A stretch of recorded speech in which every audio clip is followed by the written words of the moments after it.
Eh bien, soyez bénis en ce Saint Shabbat. Cette étude aujourd'hui va témoigner de l'Église. On peut être réellement surpris, on peut même être choqué d'apprendre les fondements réels de l'Église, les assises sur lesquelles une Église vivante doit être appuyée. Le choc n'est pas seulement de l'apprendre, mais d'y faire face. Comment changer aujourd'hui le visage d'organisations instaurées depuis des lunes et n'ayant aucune envie de restaurer la vérité? Voyez dans Luc 12, verset 32. Luc 12, verset 32. Le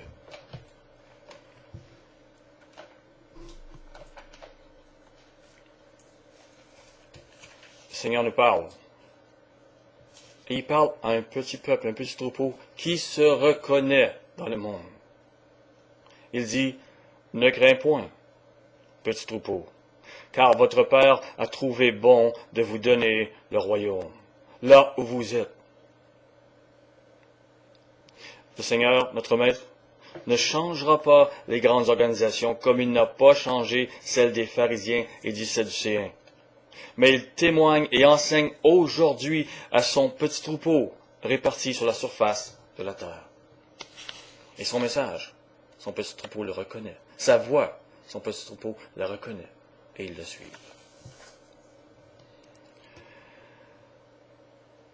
Je dirais comme affirmation, d'abord, l'Église n'est pas une bâtisse. C'est simpliste comme affirmation. Mais je vous assure que peu nombreux touchent le sujet de l'Église comme je vais maintenant le toucher. Prenez Acte 17, 24.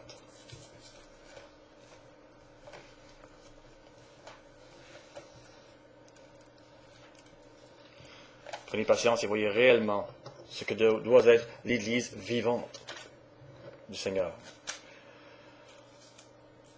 Le Dieu qui a fait le monde et tout ce qui s'y trouve, étant le Seigneur du ciel et de la terre, n'habite point dans des temples faits de mains d'hommes. Oui, Dieu n'habite point dans des temples faits de mains d'hommes. Mais les hommes ont fait des temples physiques de par le monde.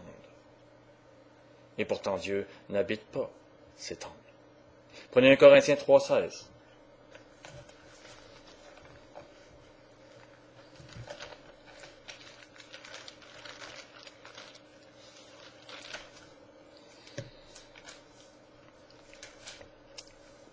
Ne savez-vous pas que vous êtes le temple de Dieu et que l'Esprit de Dieu habite en vous? Le temple de Dieu, ça égale des personnes dont l'Esprit Saint habite, où l'Esprit Saint habite. Et si vous vous choquez face à la vérité qui est biblique, face à la piété biblique, face à la moralité biblique, alors c'est que l'Esprit de Dieu n'habite pas réellement en vous. L'Esprit de Dieu se réjouit, au contraire, face à la vérité biblique. Prenez 1 Jean 4, verset 6.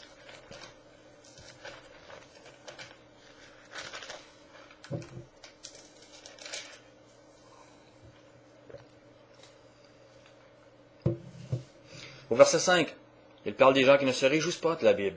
Il parle des gens qui ne se réjouissent pas de la parole. Ils se réjouissent des choses du monde. Et il dit, eux, ils sont du monde. C'est pourquoi ils parlent d'après le monde. Ils ont des religions et des cultes d'après le monde. Et le monde les écoute. Mais nous sommes de Dieu. Celui qui connaît Dieu nous écoute. Celui qui n'est pas de Dieu ne nous écoute pas. C'est par là que nous connaissons l'esprit de la vérité et l'esprit de l'erreur. Et je vous assure que l'esprit de l'erreur existe, est très vivant. Prenez 2 Corinthiens, chapitre 6, verset 16. 2 Corinthiens 6, 16.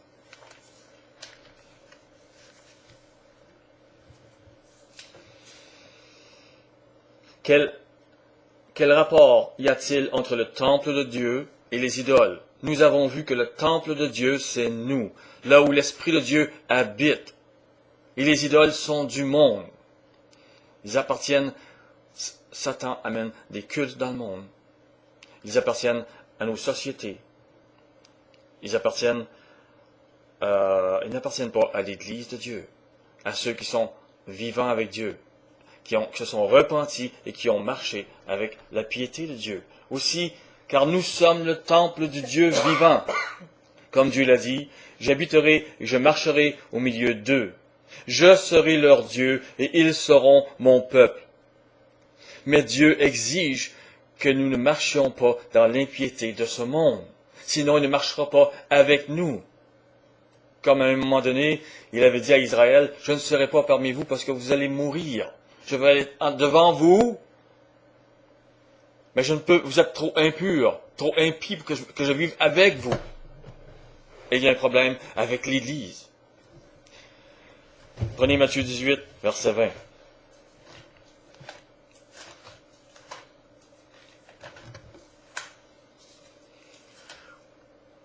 Le Maître nous dit, car là où 2 ou 3 sont assemblés pour mon nom, il a été traduit en mon nom, mais la première traduction était pour mon nom. Pas pour le nom des idoles païennes, pas pour leur culte, mais pour le nom du Messie. Il dit, je suis au milieu d'eux. Si vous faites cela, si vous êtes pour son nom, alors vous formez une église. Bien petite, mais il est au milieu de vous, il marche avec vous. Prenez Apocalypse 1, verset 11.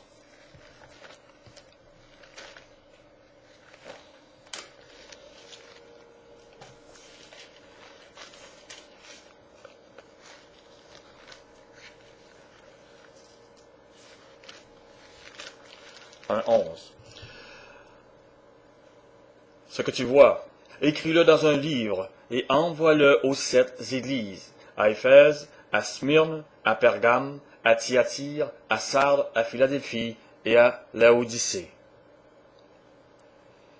Les églises de Dieu forment l'Église. Tous ces gens, toutes ces églises étaient des gens différents, de villes différentes. Chacune formait une église, l'église de Dieu. Mais l'église de Dieu à travers le monde était toutes ces églises ensemble. Romains 16, verset 1 à 16. Romains 16.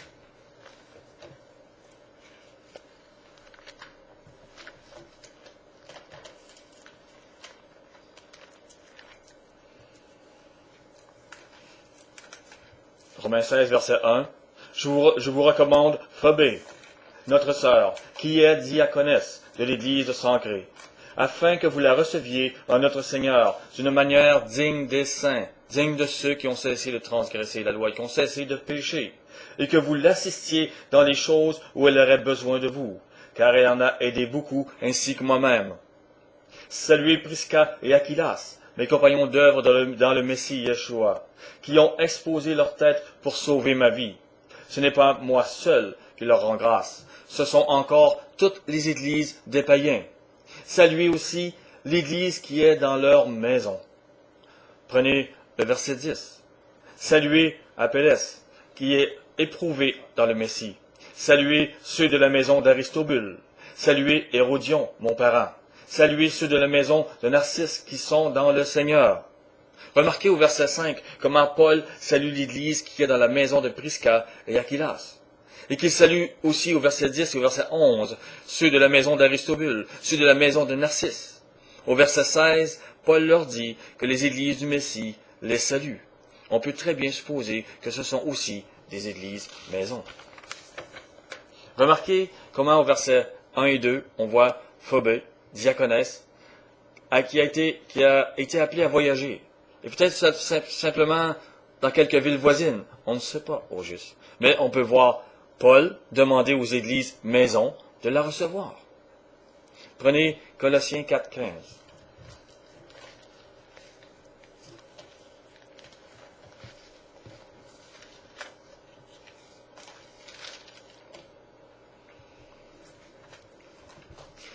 Saluez les frères qui sont à Laodicée et Nymphas, et l'Église qui est dans leur maison.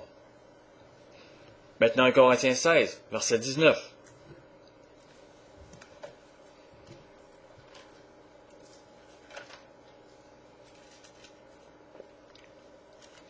Les églises d'Asie vous saluent.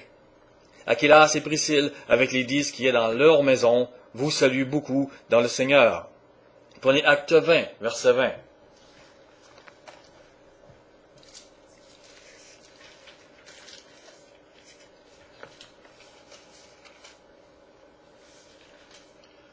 Vous savez que je n'ai rien caché de ce qui vous était utile, et que je n'ai pas craint de vous prêcher. Pourquoi Paul aurait-il craint? Parce que ceux qui parlent de la vérité offensent ceux qui sont religieux, et qui ont de grandes choses à perdre selon leur religion. Et Paul continue, et de vous enseigner publiquement et dans les maisons. C'était comme une normalité d'avoir des églises maisons, de vivre, de se réunir dans ces maisons, d'accueillir les gens, d'être hospitaliers dans votre maison. C'était la coutume. Toutes ces églises maisons formaient l'Église de Dieu. On doit comprendre la dynamique des églises, de l'Église primitive. La question n'était pas de bâtir des temples physiques, mais des temples spirituels que le Dieu créateur appelait. Le croyant en Yeshua est le temple du Dieu vivant. Prenez Acte 2, 2.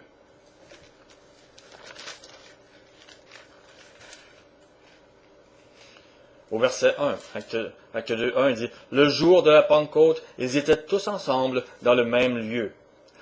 Tout à coup, il vint du ciel un bruit comme celui d'un vent impétueux. Il remplit toute la maison où ils étaient assis. Petite ou grande maison, selon les besoins ou les moyens.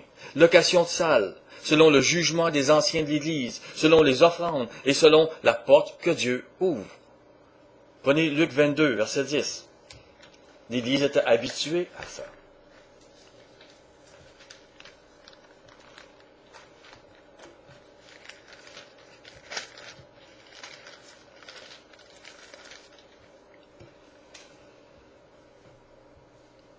Il leur répondit, « Voici, quand vous serez entrés dans la ville, vous rencontrerez un homme portant une cruche d'eau. Suivez-le dans la maison où il entrera. Et vous direz au maître de la maison, le maître te dit, où est le lieu où je mangerai la Pâque avec mes disciples? » Encore une fois, dans une maison. Jean 13, au verset 2, nous dit, « Pendant le souper, alors que le diable avait déjà mis dans le cœur de Judas Iscariote, fils de Simon, le dessein de le livrer. » Ils étaient dans la maison qui venait d'être choisie. Du chapitre 13 au chapitre 17 du livre de Jean, on voit le Seigneur assis, attablé pour manger, avec ses disciples les plus intimes. Et il fait un des plus grands et des plus précieux sermons écrits dans la Bible. Ce fut dans une maison. Prenez chapitre 16, versets 1, 2, 3. Et voyez, pendant ce discours, à un moment donné, ce qu'il leur a dit.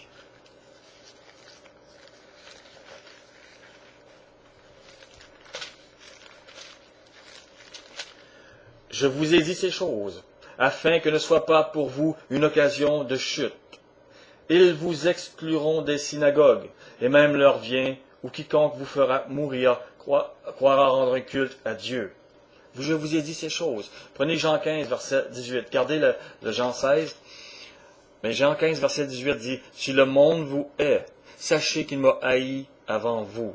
Si vous étiez du monde, le monde aimerait ce qui est à lui. Mais parce que vous n'êtes pas du monde et que je vous ai choisi du milieu du monde, à cause de cela, le monde vous hait. Vous avez cessé de pécher. Vous avez cessé d'être immoral, d'être impie. Le monde n'aime pas ça. Vous ne lui appartenez plus. Souvenez-vous de la parole que je vous ai dite. Le serviteur n'est pas plus grand que son maître. S'ils m'ont persécuté, ils vous persécuteront aussi. S'ils ont gardé ma parole, ils garderont aussi la vôtre. Retournons à Jean 16.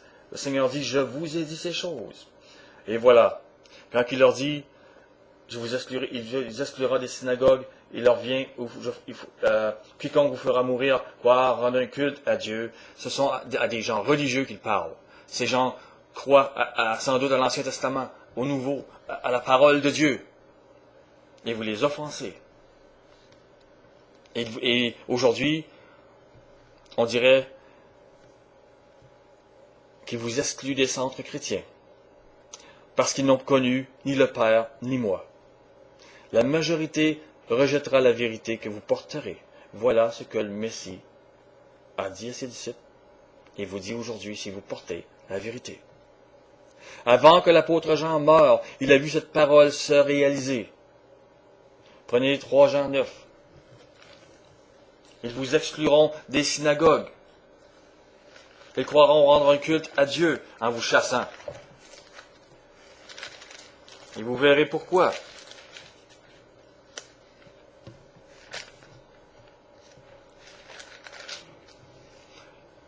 J'ai écrit quelques mots à l'Église.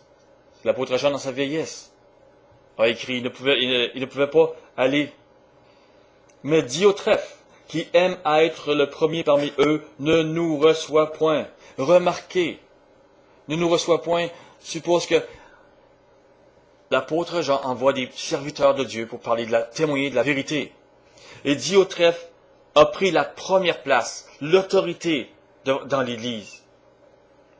Et les gens de l'Église lui ont laissé cette autorité.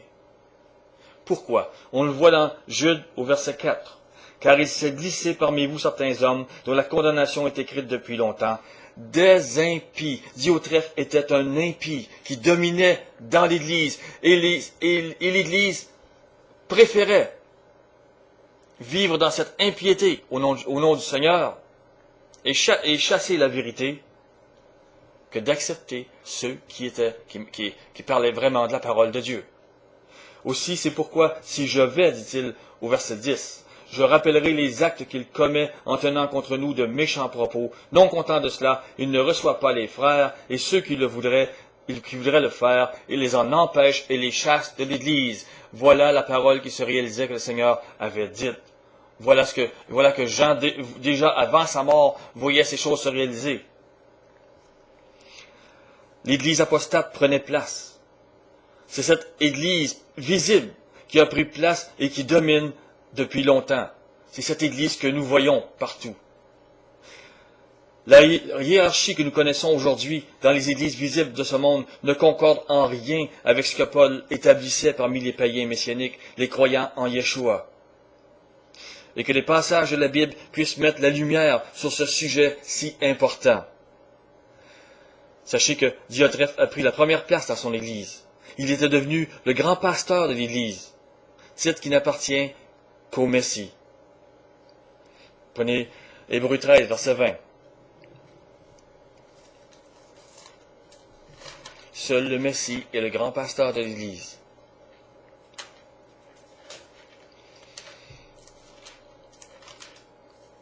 Que le Dieu de paix, qui a ramené d'entre les morts le grand pasteur des brebis, par le sang d'une alliance éternelle, notre Seigneur Yeshua.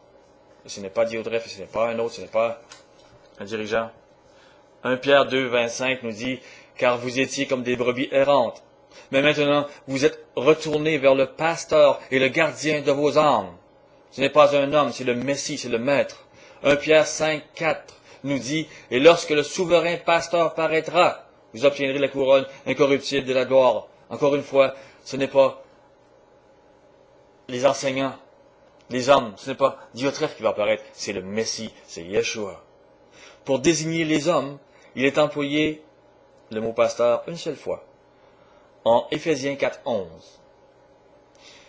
qui dit « Et il a donné les uns comme apôtres, les autres comme prophètes, les autres comme évangélistes, les autres comme pasteurs et docteurs, pour le perfectionnement des saints, en vue de l'œuvre du ministère et de l'édification du corps du Messie. » Il a donné les uns. Il s'agit de dons spirituels pour l'Église. Regardez le parallèle dans 1 Corinthiens 13. 1 Corinthiens 12, excusez-moi. 1 Corinthiens 12, verset 28. Il dit, « Et Dieu a établi dans l'Église, premièrement des apôtres, secondement des prophètes, troisièmement des docteurs, ensuite ceux qui ont le don des miracles, puis ceux qui ont le don de guérir, de secourir, de gouverner, de parler diverses langues. Ce chapitre des dons spirituels ne contient même pas le mot pasteur. Et nous retrouvons cependant le mot docteur et les autres ministères, apôtres et prophètes. Parce que le pasteur était comme un docteur de la loi. Il n'avait rien à faire à être dirigeant parmi eux non plus. Il était un don. Et un don d'esprit confère une aptitude, mais ça n'oriente pas vers un emploi précis. Un don d'esprit, c'est pas une fonction sacerdotale. C'est pas une charge, un service. C'est pas, et ça donne pas une activité de l'Église. C'est pas sacerdotal. Et c'est pas ni une charge de sacrificateur. C'est pas une charge comme les pharisiens, et encore moins comme les prêtres païens. Mais ces gens-là, comme dit Autreffe, ont voulu être comme un prêtre païen, vivant des ressources du monde. Ou comme un grand sacrificateur, vivant d'une dîme, vivant d'un salaire c'est un gain honteux. Ils ont pris une place et une puissance qu'ils n'avaient pas, qui n'appartient qu'au Messie. Comprenez, chaque Église peut posséder ses dons, ces gens-là, ou non. Comme chaque personne ayant un don peut être appelée dans une autre Église, ou non, selon le besoin. Pour un laps de temps, elles seront soutenues par des maisons chrétiennes. Mais elles peuvent aussi suivre l'exemple de l'apôtre Paul qui travaillait pour subvenir à ses besoins. Nous venons de parler de dons. Les personnes en possédant n'ont pas nécessairement la charge d'une Église. Il est possible qu'elles soient ou deviennent des anciens ou des anciennes. Cependant, remarquez comment l'apôtre Paul établissait des anciens dans chaque ville avec des attributions et des charges précises. Les anciens, qu'on appelle aussi évêques ou surveillants, et les diacres sont des fonctions, sont des charges, sont des responsabilités. Prenez 1 Timothée 3, le verset 1.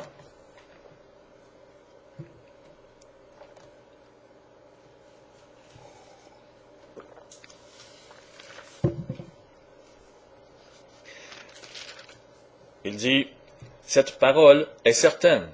Si quelqu'un aspire à la charge d'évêque, on parle d'un ancien. » Au verset 6, il dit, « Il ne faut pas qu'il soit un nouveau converti, de peur qu'enflé d'orgueil, il ne tombe sous le jugement du diable.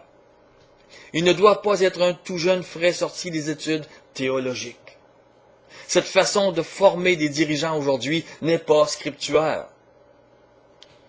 Paul vous aurait reproché. Vous avez mis ces jeunes personnes et le troupeau dans l'embarras et dans les mains du diable. Tristement. Et on voit ses œuvres et ses fruits sortir. Prenez Tite 1, verset 5 à 9. Paul dit à Tite, « Je t'ai laissé en Crète, afin que tu mettes en ordre ce qui reste à régler, et que, selon mes instructions, ce sont les instructions de Paul, tu établisses des anciens dans chaque ville. » Il n'était pas question ici d'établir un dirigeant autoritaire, un pasteur. Des anciens, c'était la sagesse. Un pouvant reprendre l'autre. Ou tous pouvant aider le peuple. Plus loin, au verset 7, « Car il faut que l'évêque soit irréprochable, comme économe de Dieu, ce que les offrandes sont amenées pour les pauvres, ce que les offrandes sont amenées pour les assemblées, il est économe de Dieu. Il ne soit ni arrogant, ni colérique, ni adonné au vin, ni violent, ni porté à un gain honteux. Il n'était pas là pour avoir un salaire à vie. Il n'était pas là il était là pour servir Dieu. Mais qu'il soit hospitalier, ami des gens de bien, modéré, juste, saint, tempérant, attaché à la vraie parole, telle qu'elle a été enseignée. Et la parole vraie est biblique, afin d'être capable d'exhorter selon la saine doctrine et de réfuter les contradicteurs. Il devait connaître la parole de Dieu. Prenez Acte 20,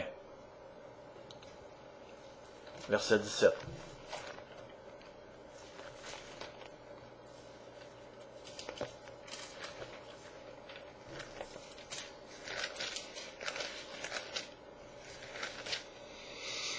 Cependant, de Milet, Paul envoya chercher à Éphèse les anciens de l'Église. Il ne voulait pas parler aux grands dirigeants, aux pasteurs qui étaient là et non aux anciens qui dirigeaient sagement l'Église. Au verset 28, il leur dit, prenez garde à vous-même et à tout le troupeau sur lequel le Saint-Esprit vous a établi évêque, ancien, pour paître l'Église de Dieu qui s'est acquise par son propre sang. On voit une première nomination de serviteur avec des attributions précises dans l'Église naissante de Jérusalem, dans Actes 6, versets 1 à 5. C'est 7 hommes qui ont été choisis pour être diacres. Ce sont les premiers diacres. Mais ces fonctions n'étaient pas sacerdotales. Ces fonctions n'ouvraient aucun droit de recevoir un salaire à vie. Ces fonctions amenaient les gens, ils étaient là pour diriger les offrandes, pour diriger la nourriture, pour diriger... Évidemment, on ne muselle pas le bœuf. Eux aussi avaient le droit à. Mais c'était pas quelque chose, on vous signe un contrat, maintenant vous avez... C'est ta vie comme... Non. Prenez 1 Pierre, verset 5, chapitre 5, 1 Pierre 5, verset 1 à 4.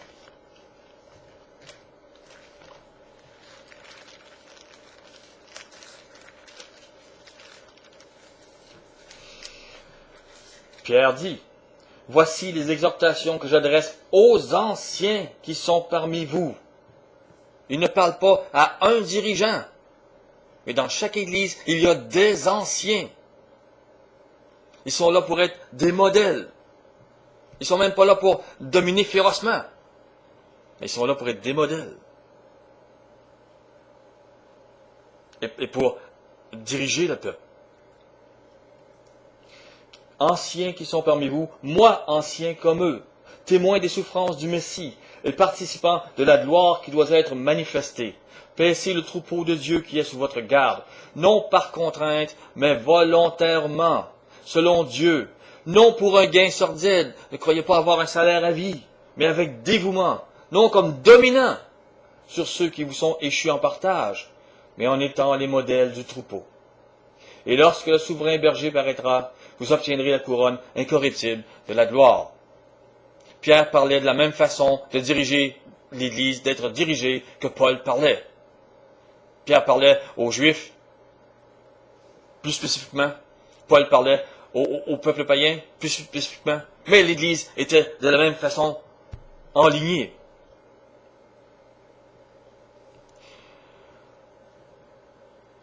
Vous avez sans doute remarqué qu'il est question, quand il est question d'anciens dans une Église, on parle toujours de pluriel. Paul et Barnabas ont fait nommer des anciens dans chaque Église. Et Paul dit à Tite, je t'ai laissé en Crète, selon mes instructions, pour que tu établisses des anciens dans chaque ville. Et chaque fois qu'il est question d'anciens, d'évêques, en rapport avec une Église, il est toujours parlé au pluriel, à Lystre, à Icône, à Antioche. Paul et Barnabas ont laissé des anciens. Vous pourrez voir ces choses dans Acte 14, versets 21 à 23. Ils ont établi là des anciens. Remarquez comment il n'est pas question d'instaurer un pasteur dominant. Un pasteur qui règne sur l'Église. Sur les gens qui sont là. S'il fait ça, il va prendre sa direction, soit du sacerdotal, soit des dirigeants païens. Parce que ce n'est pas la manière que Dieu a mis la fonction dedans. Et donc les finances vont aller tout croche. Donc la santé des gens va aller tout croche, spirituelle comme physique. Le corps est malade. Et je dirais que bien souvent, ils n'appartiennent même pas au Dieu vivant. Parce qu'ils sont une église morte.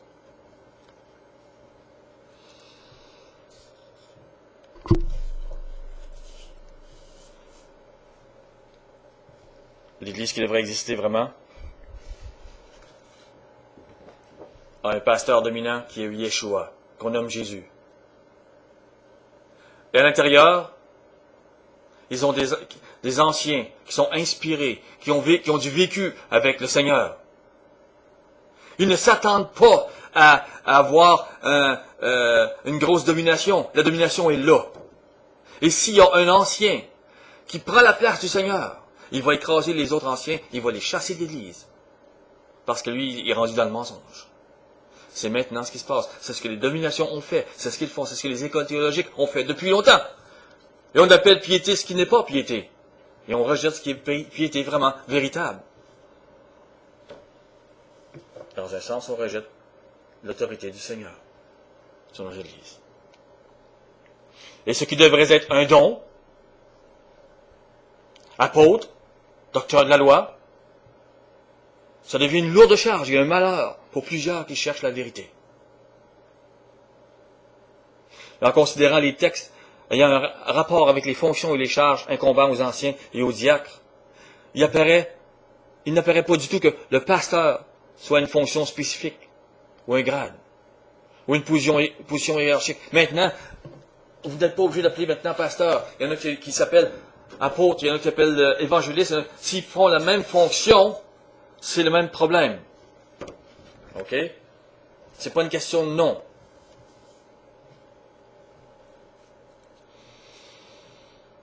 C'est pas une fonction, un titre, une position hiérarchique ou le résultat d'une formation théologique scolaire qui vous mène avant Jésus-Christ. Non? En avant du Seigneur Yeshua. Non? Prenez pas sa place.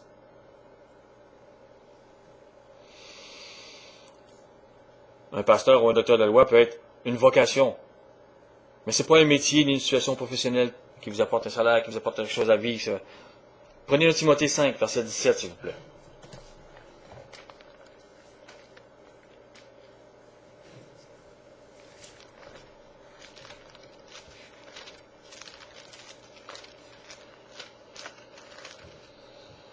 Que les anciens qui dirigent bien soient jugés dignes d'un double honneur, surtout ceux qui travaillent à la prédication et à l'enseignement. Les anciens doivent être soutenus. Il n'était certainement pas ici question, encore une fois, d'un salaire à vie. Ils n'en parlent pas. Mais je vais revenir un peu plus tard dans une autre étude au sujet des finances de l'Église. Parce que c'est un grand sujet, important et épineux. Vraiment tordu, qui a été tordu depuis longtemps. 1 Thessaloniciens 5, verset 12.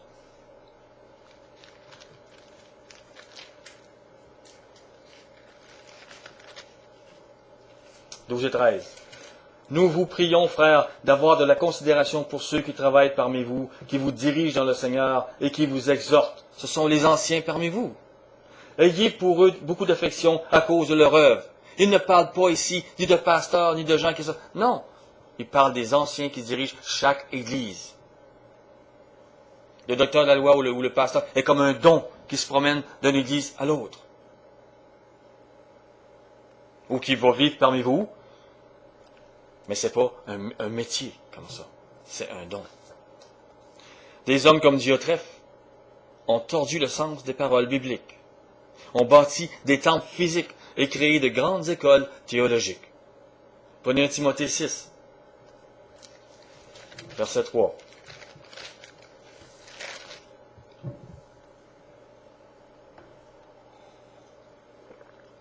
Si quelqu'un enseigne de fausses doctrines, c'est le faux culte païen, c'est la philosophie païenne, c'est les traditions païennes, selon le zodiaque, selon ces choses-là. Vous les retrouvez aujourd'hui à Rome. Mais ils ont ensemencés parmi le monde protestant, parmi le monde que nous... Les gens ne s'enlèvent pas de l'impiété. Elle était semée là. Mais si quelqu'un vous l'enseigne, il ne s'attache pas aux saines paroles de notre Seigneur, le Messie Yeshua. Le Messie enseignait que l'Ancien Testament était la parole de Dieu. Si vous enseignez pas à ça, et la doctrine qui est selon la piété, qui est la piété biblique, lisez Lévitique 23, il est enflé d'orgueil, il ne sait rien, il a la maladie des questions oiseuses et des disputes de mots. Il va vous sortir toutes sortes de choses pour échapper à la vérité biblique. Ils sont bons là-dedans. Ils ont une science, une fausse science. Ils sont bons, je vous le dis. Mais ils sont menteurs, parce que la Bible dit vrai. D'où naissent l'envie, les querelles, les calomnies, les mauvais soupçons, les vaines discussions d'hommes corrompus d'entendement, privés de la vérité parce qu'ils n'acceptent pas la vérité biblique, et croyant que la piété est une source de gain, un salaire à vie. Voilà ce qu'ils croient, voilà ce qu'ils veulent. Prenez 2 Timothée, 6, ok, non. 5, 7.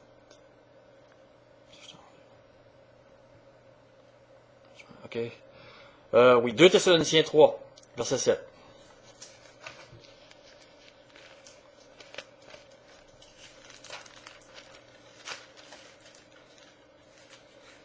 quelques versets avant. 7 à 10. Vous savez vous-même comment il faut nous imiter. Il parlait de lui, il parlait de Barnabas, il parlait de Tite, il parlait de Timothée, tous ceux à qui il avait enseigné, faisaient la même chose, travaillaient comme Paul, enseignaient comme Paul, et vivaient comme Paul. Et il dit, vous devez nous imiter parmi les païens, car nous n'avons pas vécu parmi vous dans le désordre. Nous n'avons mangé gratuitement le pain de personne. Mais dans le travail et dans la peine, nous avons été nuit et jour à l'œuvre pour n'être à la charge d'aucun de vous. Ce n'est pas que nous n'en ayons pas le droit. Il y avait quand même la possibilité le Seigneur ne tient pas à ce que ces gens soient muselés. Mais ce qu'il leur dit, c'est que ce n'est pas un salaire à vie, ce n'est pas une chose que. Quand je vais à un endroit, oui, les gens peuvent m'aider, me nourrir. Mais il dit, mais nous avons voulu vous donner en nous-mêmes un modèle à imiter. Est-ce qu'il y a beaucoup de gens qui ont imité l'apôtre Paul, et Timothée et Tite et Barnabas? Car lorsque nous étions chez vous, nous vous disions expressément, si quelqu'un ne veut pas travailler, qu'il ne mange pas non plus. Si Tite n'avait pas voulu travailler, si Timothée n'avait pas voulu travailler, cette parole aurait été pour lui. Et Paul aurait dit, homme paresseux, tu veux enseigner la parole, mais tu veux t'asseoir. Et que les gens travaillent pour toi. Et Paul, ce n'était pas la façon qu'il enseignait à ces gens. Son ministère n'était pas comme cela. Les gens aiment bien dire, je fais comme Paul, j'enseigne. Oh oui. Mais la véritable vérité, la véritable parole, la véritable Église, ils n'en veulent pas.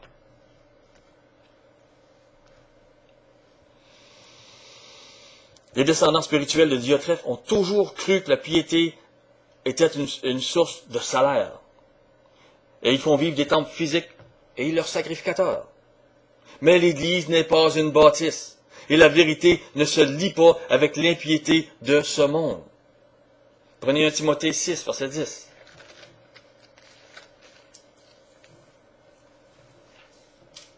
Car l'amour de l'argent est une racine de tous les maux. Et quelques-uns, en étant possédés, se sont égarés loin de la foi et se sont jetés eux-mêmes dans bien des tourments. Ils ont rejeté la foi et la parole de Paul, la parole de Tite, la parole de Timothée, la parole de la vérité, la parole de l'Ancien Testament. Ils ont rejeté au profit des traditions païennes, au profit de leur pouvoir et de la cupidité qui motivait. 2 Timothée 3, verset 5. Ayant l'apparence de la piété, mais reniant ce qui en fait la force. Ils avaient l'apparence de la piété. Bien sûr, ils prenaient la parole de Dieu et le nom du Messie. Mais ils ne marchaient pas réellement dans la vérité. Au verset 7, apprenant toujours et ne pouvant jamais arriver à la connaissance de la vérité. Ces gens-là apprennent toujours, ils ont de grandes écoles théologiques et ils veulent vous impressionner avec leur diplôme, avec leur moi j'ai fait l'université, moi. Mais la vérité, ils la mettent dans le coin. Ils n'en veulent pas.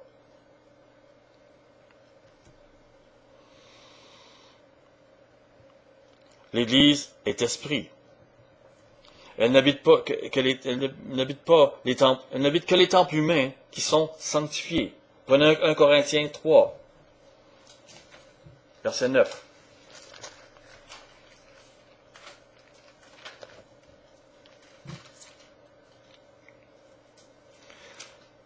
Verset 9. Car nous sommes ouvriers avec Dieu. Vous êtes le champ de Dieu, l'édifice de Dieu. Autrement dit, l'Esprit Saint fait vivre ce que l'Église dans le cœur des humains. Et sous son action, ceux-ci sont sanctifiés au contact de la vérité qui est la parole de Dieu. Et ces humains se mettent à accomplir la volonté de Dieu au milieu des inconvertis, au milieu des humains qui sont soumis aux lois de l'impiété dans leur culte et aux lois de l'impureté qui dominent dans leur chair. Prenez 1 Pierre, 1 Pierre 4.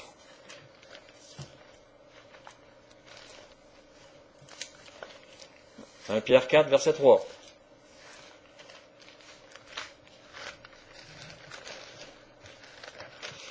Et 4.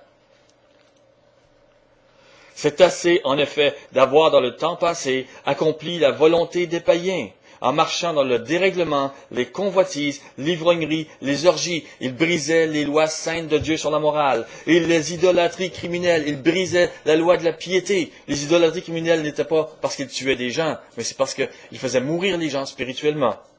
Aussi trouve-t-il étrange que vous ne vous précipitiez pas avec eux dans le même débordement de débauche, et ils vous calomnient. Voilà comment les gens réagissent autour de ceux qui se sont repentis réellement et qui marchent selon la volonté de Dieu, selon la parole de Dieu. Prenez 2 Timothée 3, verset 12. Or, tous ceux qui veulent vivre pieusement dans le Messie Yeshua seront persécutés. Vous voulez des promesses? C'en est une.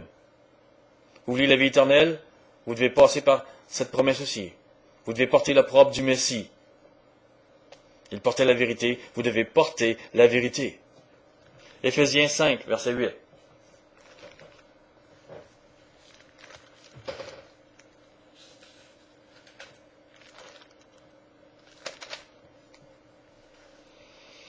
Autrefois, vous étiez ténèbres, et maintenant, vous êtes lumière dans le Seigneur. Marchez comme des enfants de lumière, car le fruit de la lumière consiste en toutes sortes de bonté, de justice et de vérité. On ne parle pas ici du péché, mais de la vérité.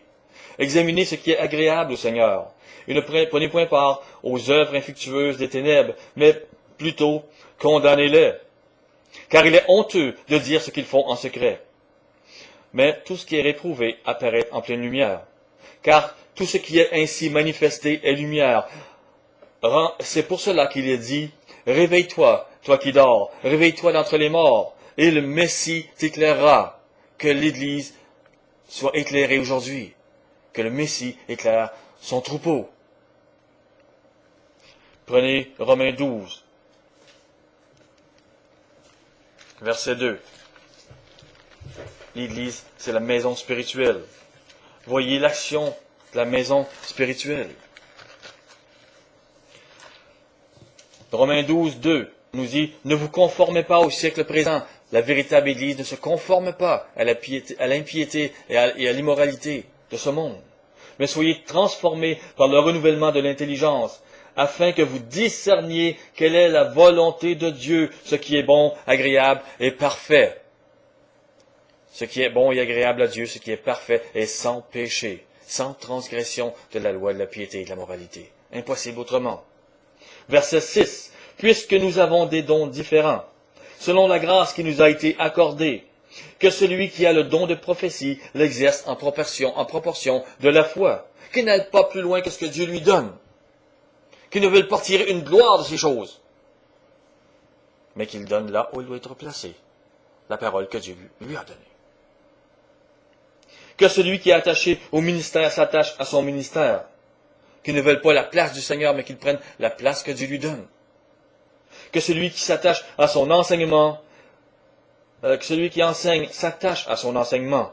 Que celui qui exhorte à l'exhortation. Que celui qui donne le fasse avec libéralité. Que celui qui préside le fasse avec zèle. Que celui qui pratique la miséricorde le fasse avec joie. Que l'amour soit sans hypocrisie. Ayez le mal en horreur. Le mal, c'est le péché. Attachez-vous fortement au bien. Par amour fraternel, soyez pleins d'affection les uns pour les autres. Par honneur, usez de prévenance réciproque. Ayez du zèle et non de la paresse. Soyez fervents d'esprit. Servez le Seigneur. Réjouissez-vous en espérance. Soyez patients dans l'affliction. Persévérez dans la prière. Pourvoyez aux besoins des saints et exercez l'hospitalité. L'Église, c'est une maison spirituelle vivante. C'est pas une bâtisse. Elle doit pas non plus être un système à but lucratif, bâtissant des temples physiques partout sous une hiérarchie toute humaine. Mais des temples humains, d'où découle l'œuvre de l'Esprit que vous venez de voir. Si vous voyez une Église ainsi, c'est que le Messie est au milieu d'eux. Cette Église est vivante. Soyez bénis.